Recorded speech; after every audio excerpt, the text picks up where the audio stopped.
Hello, hello, hello. It's currently Tuesday.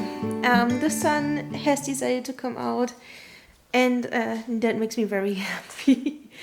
Hello, and welcome to the vlog. Today we are talking about Assassin's Apprentice by Robin Hobb. Here, there you go. I'm reading it on the Kindle.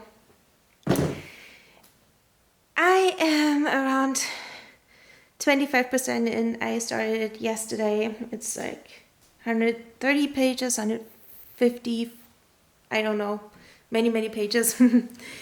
and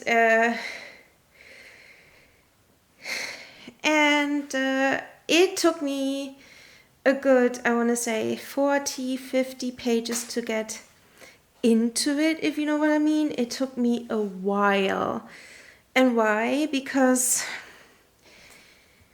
the writing is really prosy, lyrical, if you know what I mean. And I just come out of a bout of romantasies, which, you know, can be written in an easier way, so you can just like fly through them. So yeah, it took me a while to get into the book. So basically, Assassin's Apprentice is about a boy who is a fitz or a bastard of a prince, who, and this is where I am, who is growing up at court with every disadvantage and advantage it has for him to be a child out of wedlock. And because, and I don't know why yet, but because he is so politically dangerous to the throne, he is put into a schooling where he learns how to be an assassin.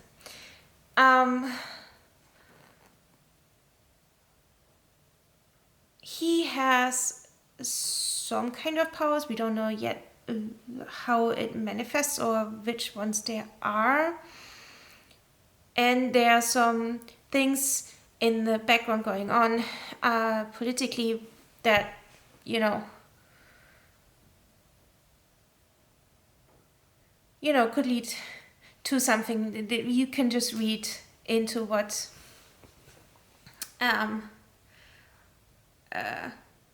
into some of the plot lines.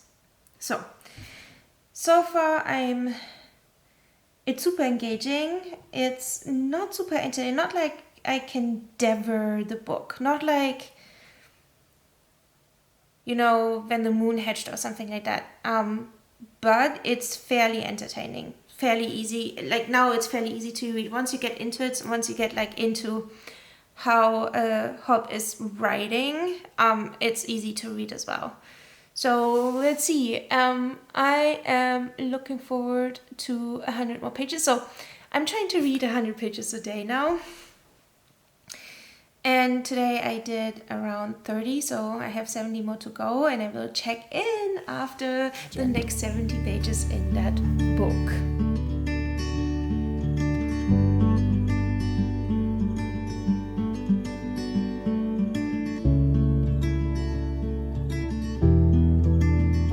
Hello, here's a reading update to Assassin's Apprentice.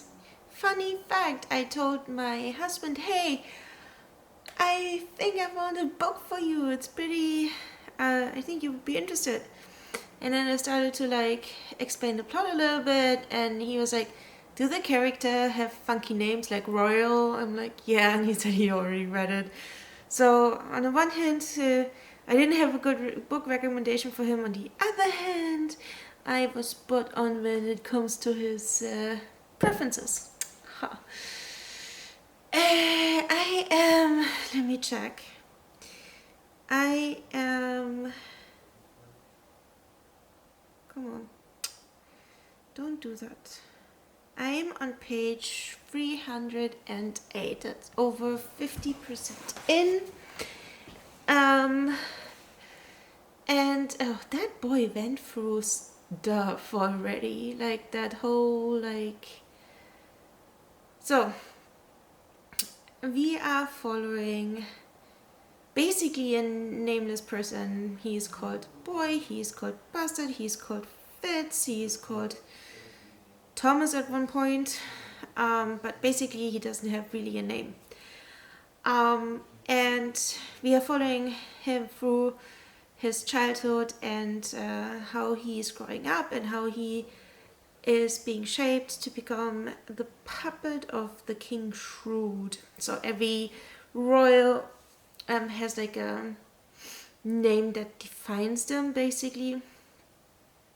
So we are following him through his life and how he's growing up, and he's now, I would say, a teenager, and he's been through things, and it's not very pretty, I have to say.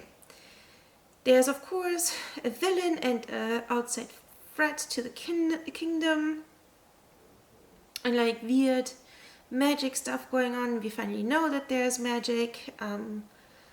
The magic is very restricted to the royal family, but because of the outside threat, they're teaching now also other people how to use it. So as it seems like people have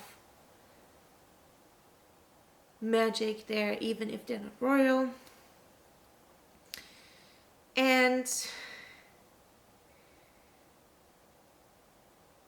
it's kind of weird because like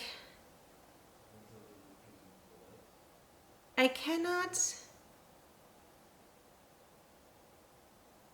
so like feelings wise I'm interested like what's coming next and where it's going and what the plot is gonna develop into, but feelings wise I'm not falling into that person, that character like in other books, you know? Like for example in Throne of Glass, the first 3 pages and I'm fully with I don't know how to say her name, with the female main character's personality, her feelings, her everything, you know? And I don't have that with this book. However, I'm really interested in the plot. So this is where we at 50% in. This is actually one of the books I chose for a reading challenge, a long-term reading challenge, like a 3-month reading challenge I am part of. It's to reduce your TBR, and I'm not doing very well because I'm getting distracted by all of the people on Instagram, like with other books, and like in between I was reading Blackbird and Butcher because so many people were talking about that book, and I was like, yeah, I have to read it, and I read it, and it was a really quick read as well. So that's that. I did do 100 pages per day, as I said. I'm also reading a Touch of Darkness, and I think I have a few hours in that one. Left as well. However, I'm listening to it. I'm not reading it. Sorry, I'm not listening to it. I'm not reading it. And yesterday it got really, really interesting. So I cleaned the kitchen twice just keep on listening to it. Because I'm listening to audiobooks when I do chores, like, you know, cooking, baking. I think I'm gonna go ahead and do also some hobbying, and listening to books. I always listen to it on car rides. My husband and I, we are listening to audiobooks together even. Like right now we are listening to Red Rising. Before that we did Harry Potter 3, 4, 5, 6 and 7. We did... What else did we do? Aragon. But he didn't like the narrator. Funky enough, I think the narrator for Aragon and Red Rising are the same.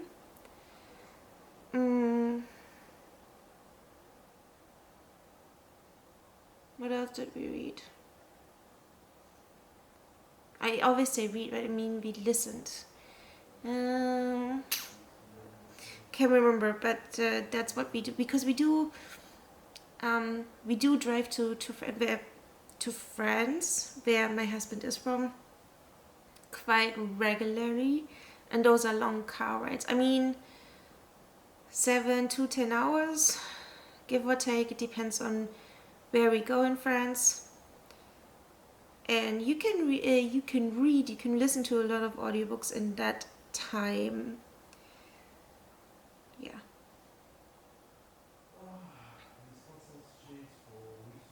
I don't know if you can hear that, but my husband is streaming right now. He seems quite frustrated. But yeah, it's Wednesday. It's after work, and I'm watching YouTube. As you can see, look at that. I'm watching YouTube. This is a channel I actually like to watch quite frequently, and she's doing lots of like really long vlogs. Like I'm keeping it in the background. I'm not just like watching all of it. Oof, oof, oof. Yeah. So this is the reading update. I'm gonna go ahead and make dinner now. What time is it? It's a little early for. Oh, sorry. It's a little early for dinner. It's 7:15 p.m. So when I say it's a little early for dinner, what I mean by that, again, my husband is French, and they're just eating fairly late, or later than I was used to. But now we've been married for almost 4 years. Oh, wow. For almost 4 years, and we've been together for over 6. So I got used to his schedule, because it just fits easy into our lives. And I'm gonna make pizza.